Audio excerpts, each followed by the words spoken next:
This is the Music Tech Teacher Podcast, Episode 2. Welcome to the Music Tech Teacher Podcast. Music tech tips, lesson ideas, advice, news, and interviews, especially for music teachers. Brought to you by midnightmusic.com.au. Hello, I'm Katie Wardrobe, and welcome to today's episode of the Music Tech Teacher Podcast. The other day I was sitting at my keyboard with my iPhone in my hand, and it really hit me how much technology has changed over the recent years, and that things that used to take me ages, sometimes a matter of days and definitely a number of hours, are really, really quick right now. And it's mainly because of the developments that have happened in technology over time. We really don't need as many resources, and I find that I'm just working a lot faster than I used to. So I wanted to tell you about one of those instances and describe the workflow that it took me to get from the point of hearing a song that I liked the sound of up to getting, an arrangement down. And as I said, it was really quite quick. Before I get started with that though, I want to just let you know that there are some notes and links that you can download for this episode. So things that I mention, I'll actually add onto a web page on my website, and you can find the show notes for today's episode at midnightmusic.com.au/2. So as I mentioned, the other day I was sitting at my keyboard, iPhone in hand, and I just finished doing a quick arrangement of a song. It's more of a sketch, really. It had multiple parts. It was an a cappella arrangement. And I had been listening to a recording of a song, and I hadn't really intended to do an arrangement at that time. It's just that I had my phone in my hand. And of course, with my phone, I have access to all of these resources just all in one spot, nice and handy. So I sat down and I had it done, within half an hour or so. It made me think that I was really thankful for the technology that we have these days. It's so much quicker and less expensive than it used to be. And I really did not grow up with this technology. In my university days, I did all of my assignments on a typewriter. Computers were around, but they weren't commonly used by people. All of my music assignments I did by handwriting on manuscript paper, the good old-fashioned way. I had a little set of tools that I would use to write music. So that included a really nice sharp 2B pencil. I would have an eraser in there and a ruler, and I would have my things to make the good copy. So that was a fine liner, 0.2 millimeters, I think it was, art line fine liner. That was my favourite one. Liquid paper as well at the time. Quite happy to not be using that anymore. And I used to carry that around with me. So all of my assignments were written that way. And as I said, it did take a lot longer. I consider myself lucky because I did grow up without all the technology around. I think I have much more of an appreciation for it now than, say, my own kids who are aged at the moment 10 and 11. And they're growing up with it just as a part of their normal life. So I really appreciate the times, and I love to tell them stories of, the olden days in inverted commas, which really wasn't that long ago, but they think it's hilarious, the things that I had to do, back in those days to, achieve what I wanted to at that stage, and how different it is today.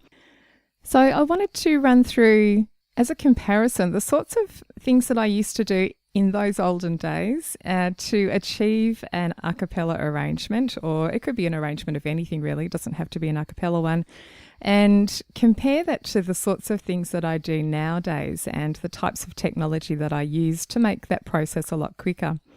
So when I had found a song that I wanted to arrange, the first thing I'd want is a recording of that song, of course. And so really, to buy a recording, there wasn't downloadable or streamed versions available of songs. So I would go and search for a recording in a shop.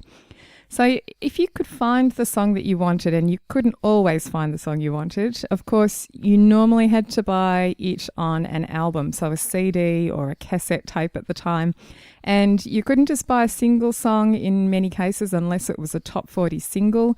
So you had to buy the whole album. So that was okay. I didn't mind really paying for that, but it just meant I was often ending up with a whole album worth of songs which I wasn't really going to use. So that was stage one. I would get home and I would then listen to the song over and over again and write down the lyrics. Now, that was always a lot of fun. Actually, not really, I'm being sarcastic, but I would write down the lyrics to the song because that was the first step for me, and it gave me the form of the song as well as a place to anchor my arrangement, so I could always see where I was up to, the chorus or the verse or whatever it was.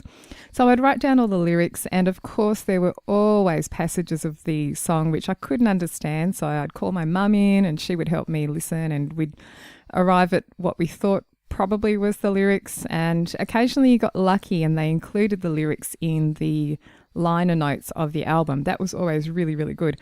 But a lot of the time that didn't happen. So you had to make a best guess. And then after that stage, I would sit at the keyboard and maybe fiddle around and have a playthrough and, decide what I wanted to do with the arrangement.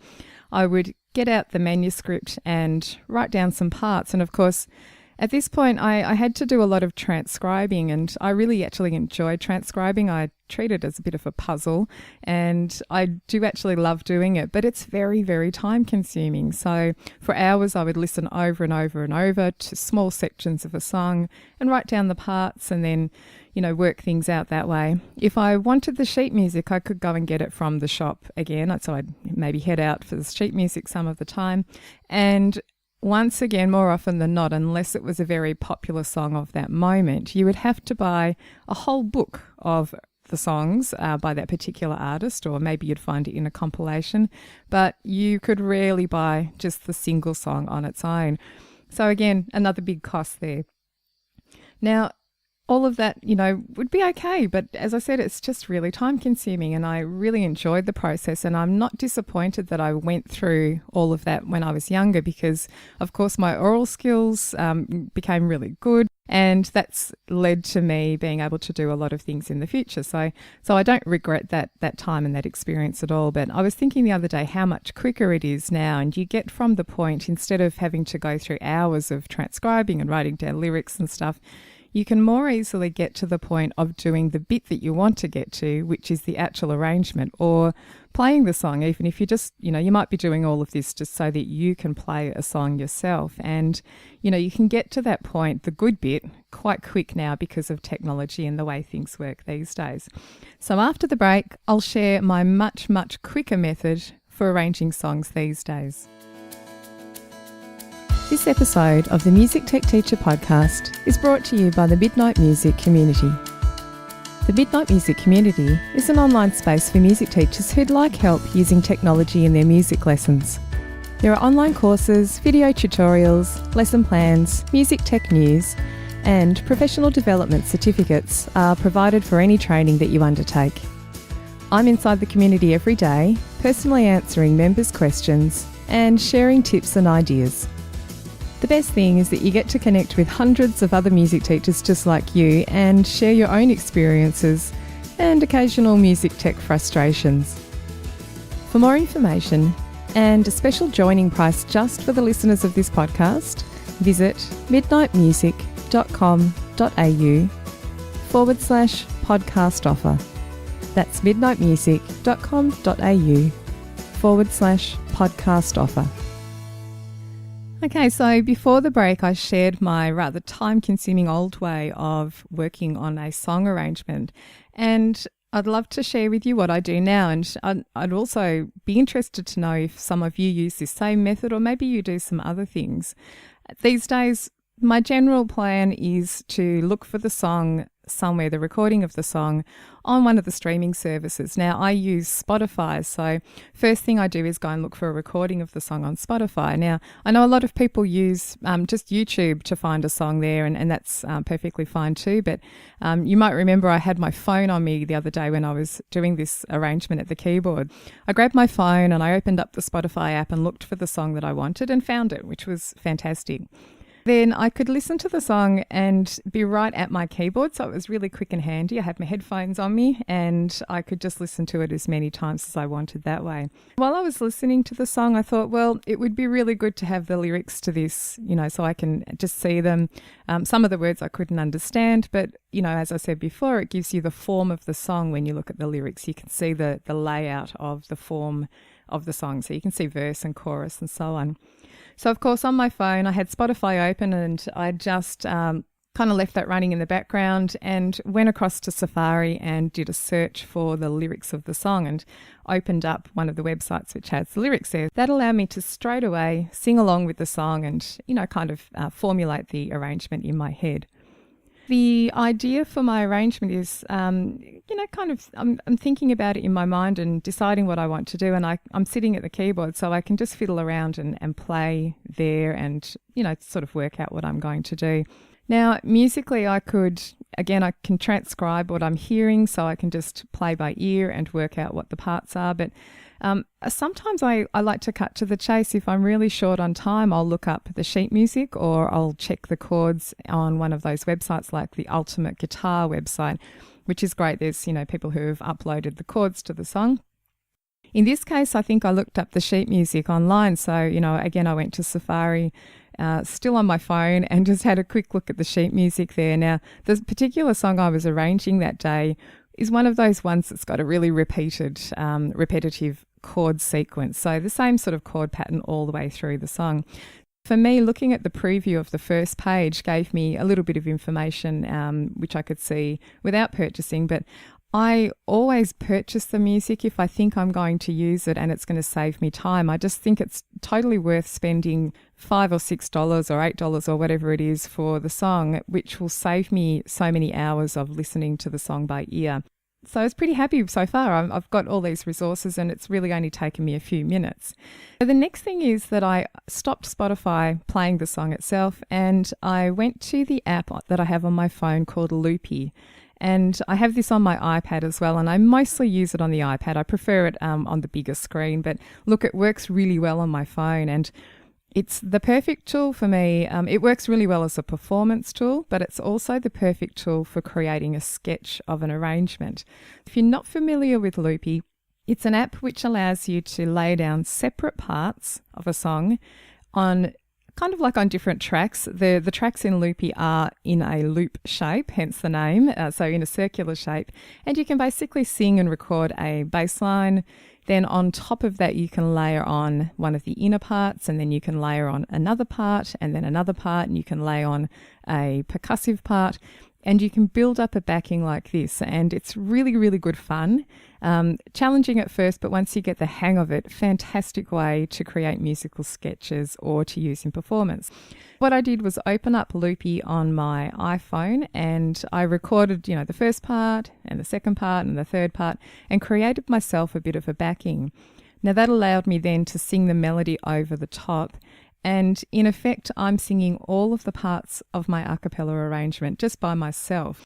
It's a really great way to just hear what your song is going to sound like.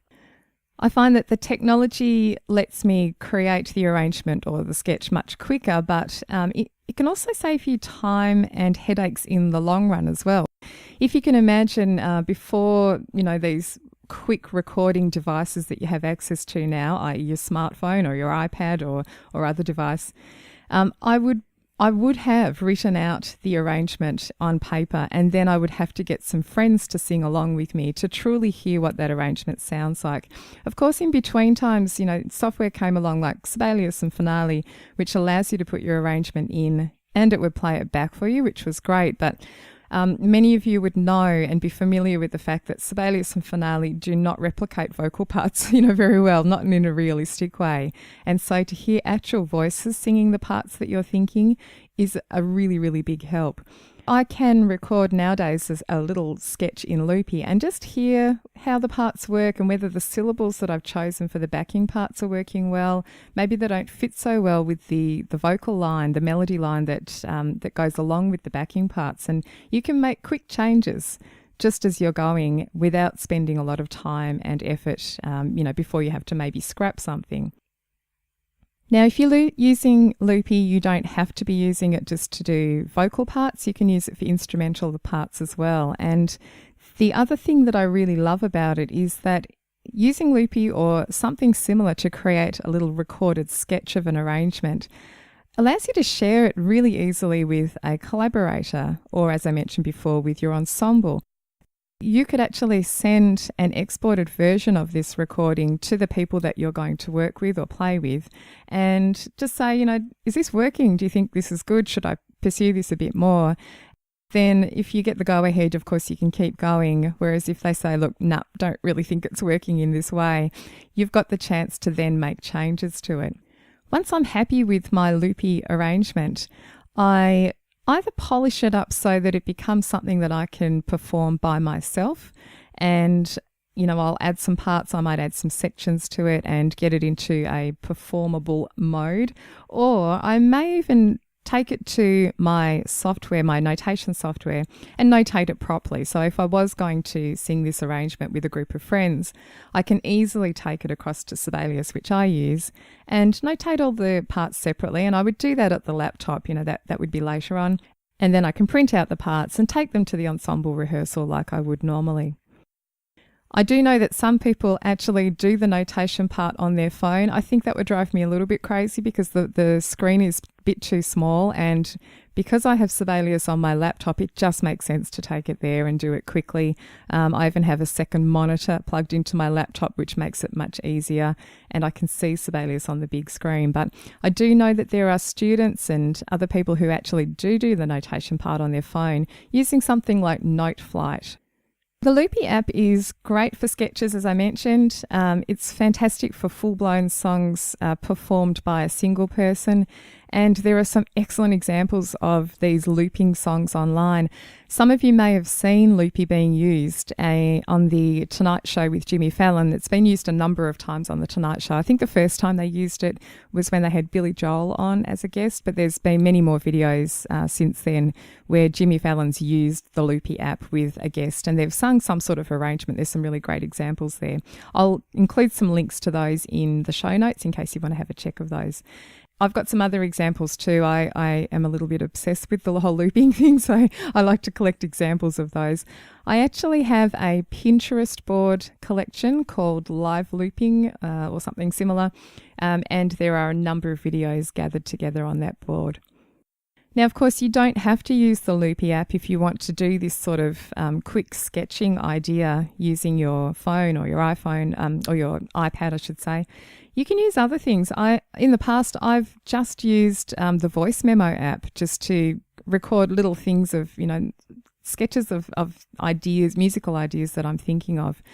The iOS devices now have a music memo app, which is specifically designed for this purpose, for you to just record a quick music memo. It has a couple of other features as well. It has this feature where you can, once you've recorded something, you can actually press a button and it will attempt to analyze harmonically what you've recorded and will add a bass line to it and also a drum part. It tries to sort of work out rhythmically where your beats in the bar are, and it will add those things to your recording. I haven't had a lot of success with that so far. I've sung some really simple things into it and not have fantastic success. Occasionally it's quite good, but I tend not to use that particular part of it. The music memo app though is there, and the voice memo app, and one of the things that I use really frequently is the GarageBand app, and I particularly use this on my iPad.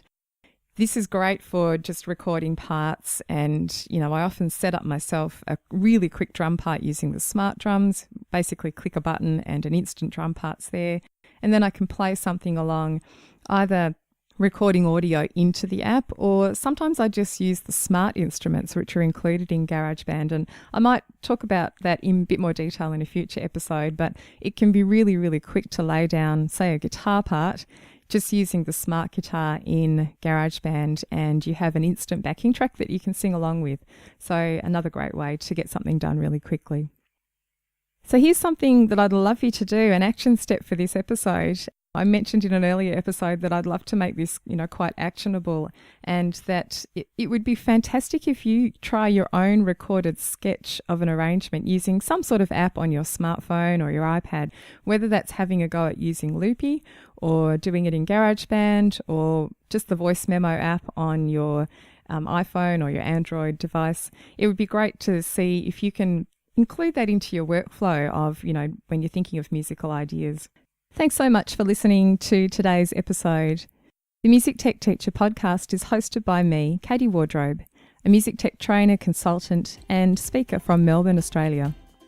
You can find more information and links from today's episode at midnightmusic.com.au/2.